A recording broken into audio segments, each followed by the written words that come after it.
bit chilly in here. I'm not even gonna lie. Enough about that. I want to talk about something that's been on my mind. Like, all right, I was on. I think I was on TikTok. Right, I was on TikTok. I was like, just scrolling through stuff, and I just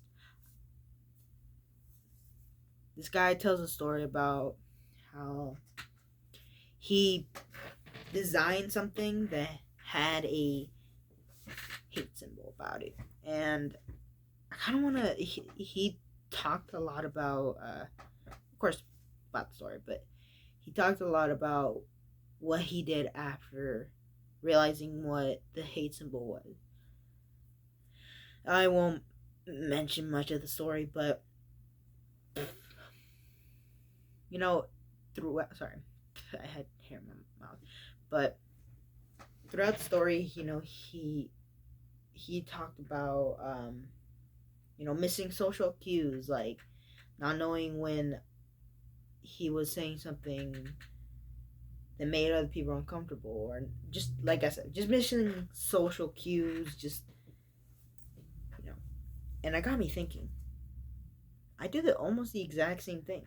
Of course, not nothing offensive. I just no. I never realized I always be missing social cues, and I realized that maybe thing is like just very common, and I'm sure everyone goes through it. They'll miss a social cue, and that just turns into a whole can of worms. Complicated. But I realized that this stuff is very common. And in the story, he says that, you know, there's been times in his life where somebody, disagreed with his views or something, or no, sorry. Somebody, you know, fuck. I keep saying, like I'm expecting you to know, but you don't know that. But somebody will fight him on this thing. Example, like he could say, I really like this type of music. And then or no, sorry. No. Let me try again. Another example. He could say 2 plus 2 is 22 or something. And other people will say to him, no, it's 4. It's 4, and he'll defend himself and say that it's 22, not 4. And he'll keep defending himself without getting some feedback from other people.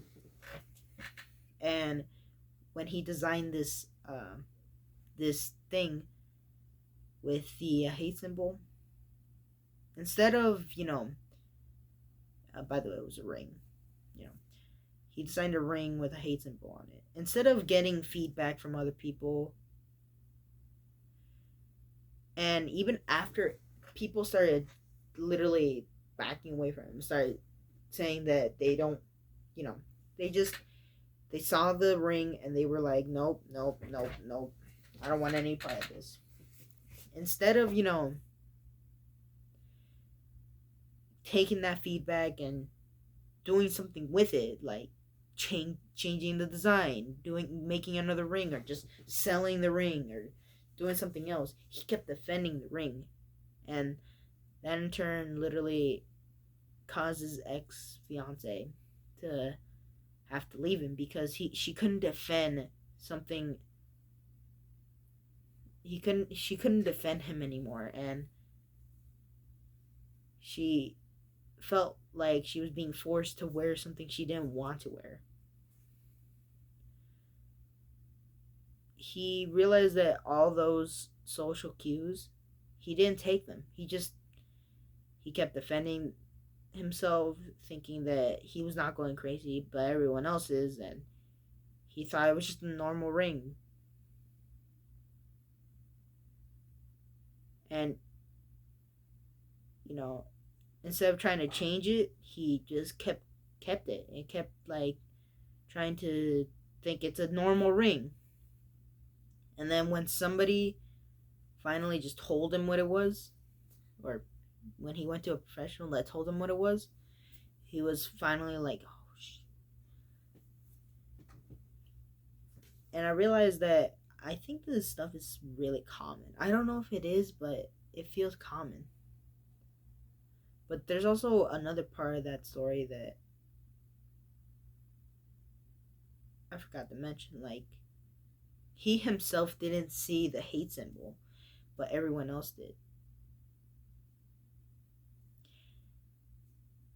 Example: imagine you see an image of an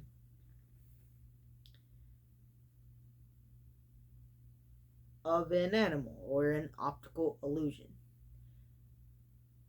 You'll look at this image of the animal or optical illusion, and you'll see it's just, it's just maybe a dog or a cat. They're just sitting on a chair or something.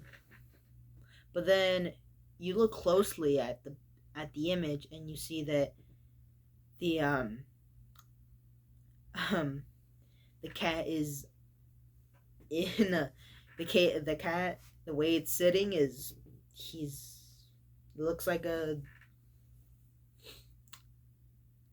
a dick. It could look like a dick, or it could literally look like I don't know. It could look like literally any other object, like a water bottle, or it looks like some furry shoes or something. But once you see the shape of the cat or whatever you're looking at, the image, you can't unsee it. Like, you'll always see that it looks like a dick.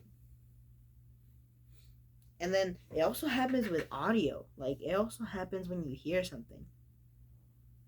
There's this lovely little game. Shahan played it. It's called Red Dead Redemption 2. If you've heard of it, nothing needs to be said. But it's just pretty much a Western game. And actually, I have the disc right here. You can't really see it. Hold up. There you go. There we go. I love this game. Play all the time. But recently, I've been seeing a lot of people, you know, making kind of like a meme out of this little thing. So if you guys don't know, if you haven't played the game, there's a character called Arthur Morgan. He's the protagonist that you play as. And there's this game mechanic in Red Dead Redemption 2 that pretty much is telling you, or not telling you, sorry, that pretty much allows you to be a good or a bad guy. It's called the honor system. You could be a good cowboy or gunslinger or whatever you want to be, or you could be a bad guy. You could be a bad guy or a good guy. Really, it doesn't matter. Well, it does kind of matter. But this honor will affect certain things in the game. Like, certain cutscenes might change. Certain things characters say will change depending on your honor. And that includes the ending to this game. Of course, at the end of the game, well, I mean, kind of towards the end of the game, but at the end of the main story, this is gonna be the main story, of Arthur's main story. You'll have two choices. One, help another character named John to safety, or go back for the money at the camp. Now, really, whatever your honor is at this point in the game, really now it depends on you. Which one are you willing to do? But if you help John and you have bad honor, you will go up this mountain, and eventually Arthur will stop John, give him all his stuff, and tell him to go to his family real quick, and then he'll fight off some bad guys that are chasing them, which is you could say lawmen, and eventually the there's a rat in the game. Man, I'm not explaining this game at all perfectly, but that's not really my intention in explaining the game. So I'm just gonna be explaining. I'm just gonna be skipping over a few things, all right? But pretty much there was a rat, and nobody knew who it was. But of course, in that final mission, uh, in the final mission, at the beginning of the mission, when you have to go save another gang member, not John, um, the main villain will tell you who the rat was, who betrayer, who the traitor was, and of course it's somebody you know. But yeah, pretty much going back to this mountain fight, the traitor will tackle you, and both of you will fight. And at the end of this fight, a character called Dutch will stop you from shooting this traitor. His name is Micah, and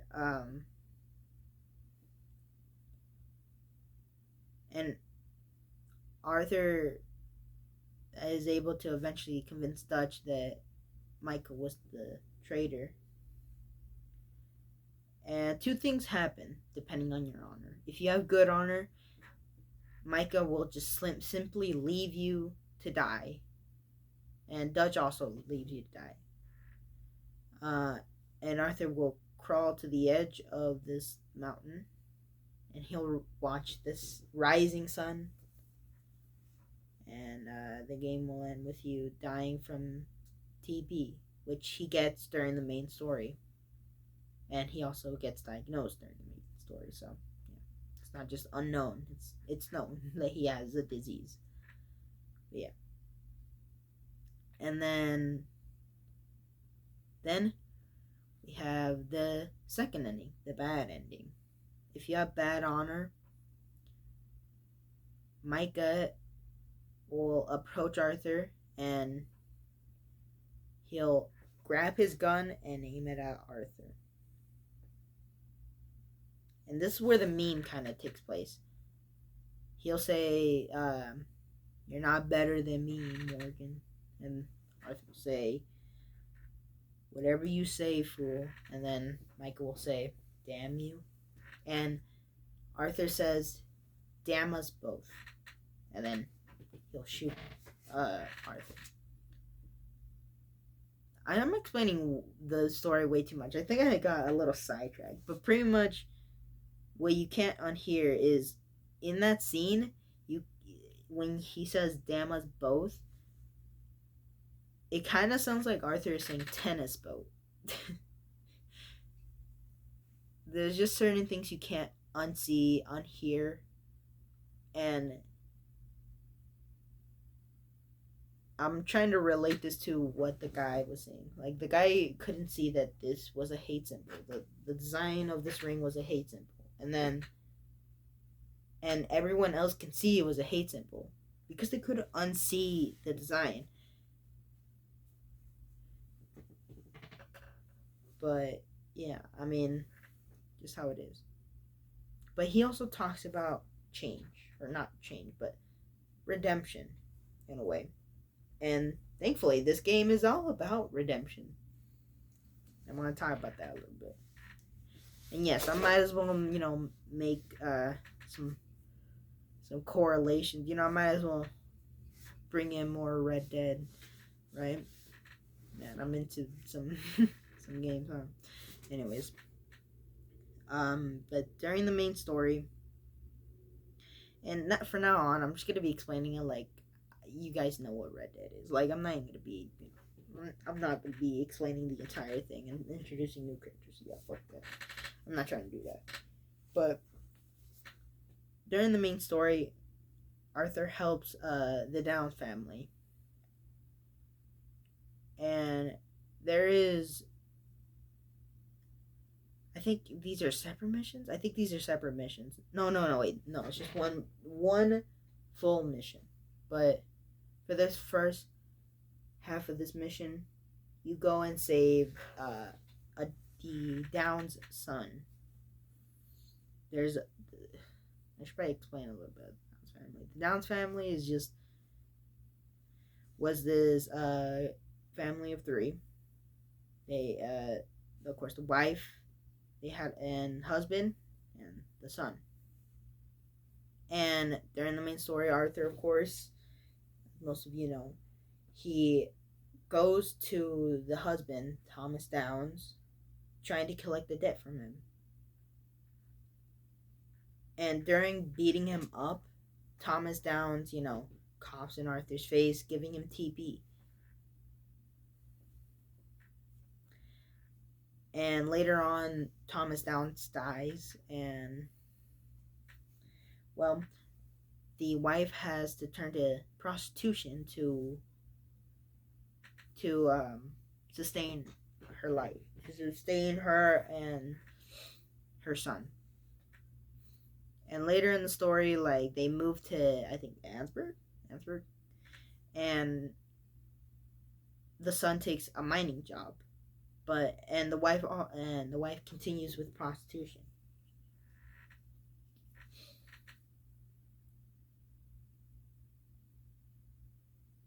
And for this first part of this mission, you go and help Mrs. Downs with a creep or a weirdo. You chase off the weirdo and you give her a ride back to Ansburg. And during this horse ride, or I think, was this first part of this mission, or was it? I don't know, but I'm just gonna. If this is out of order, I'm sorry. But she says something in that mission that kind of sticks with me. Since the story I was talking about, the dude designing a hate symbol on a ring, and him talking about redemption. Well, and talking about a game that is about redemption. She says something that kind of sticks with you, not just as the player, but as Arthur. If you put yourself in Arthur's shoes, it kind of sticks with you. She says, the only thing you could do now is decide that you want to be for the time you have left.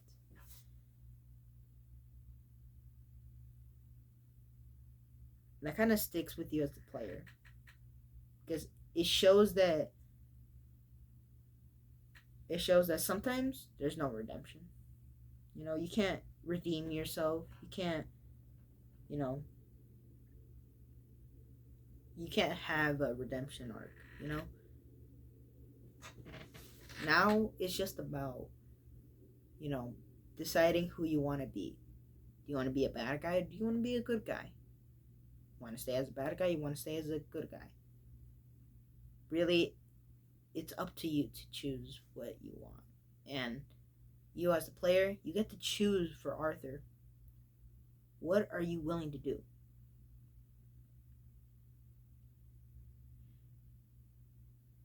Are you willing to make Arthur a good guy for his last couple moments of the story, or are you willing to just make Arthur a bad guy? Keep him the same and die in a way where most gunslingers ended that back then, with a bullet to the head. Or make him a good guy. Make him, peacefully die from his disease. Really, some stories can't have redemptions. Most stories won't have redemption. From that point on, it's just now about what you want to do as a person. And if you're looking for redemption, sometimes you might not even find it. The guy in the with the guy that designed this hate symbol, he expressed that there's no redemption. He can't redeem himself. He can't undo the things he did. The only thing now that he can do is move on and become something better. And Arthur, you get to do the same thing as Arthur. You get to choose to make him a good guy or a bad guy. There's just certain things you can't forgive. And Arthur even expresses this himself. He says word or not word for word, sorry. He says this that better articulates of what I'm trying to say. I ain't looking for forgiveness. It ain't about that. He says that line. Sometimes people aren't looking for redemption. Some people are, some people aren't. Most of the time, you might not be looking for redemption. This guy was the guy in the story that I was talking about. He wasn't looking for redemption. He was just trying to be better. And Arthur, same thing. He was trying to be better. He knows he can't undo the things he's done. And he suffers for it. He suffers from the things he's done. Every single day that he lives. So, yeah, I just kind of wanted to talk about that, about redemption. Things you can't unsee. Things you hear that you can't unhear. And missing social cues. Some of this stuff is very common. You do something that's unforgivable without realizing it because you miss social cues. And after seeing what everyone else sees, you can't unsee it. And now really it's up to you to choose what you are going to do with the information you've got or with what you've got left. Whether that's your reputation or your sanity. But yeah, that's mainly what I want to talk about. Not too crazy. It's been really tough trying to post videos. I've been sort of busy, but I might post more. You never know. But yeah, I hope you guys enjoyed. I mean, I hope you did. I mean, if you didn't, then sorry. Like, I would put more interesting stuff on screen, not just my face, like, of course, I would love to like some type of images in front of my face. Just leave me with the audio, But I suck at editing, and I'm not editing anytime soon. Of course, it might be one day, maybe one day. But hope you enjoyed. Thank you for sitting down and talking to me. It really means a lot. Yeah. Remember, respect is not giving. Not. Hope you guys are having a wonderful night or morning or day. Literally, for me, it's nighttime right now. So, if you're having a good night, good. If you're having a bad day, I'm sorry. Hope this video made it better. Maybe it didn't. I don't know I can't tell if this is a negative video or not. Okay, this intro is way too long. Remember, respect is not given. Goodbye.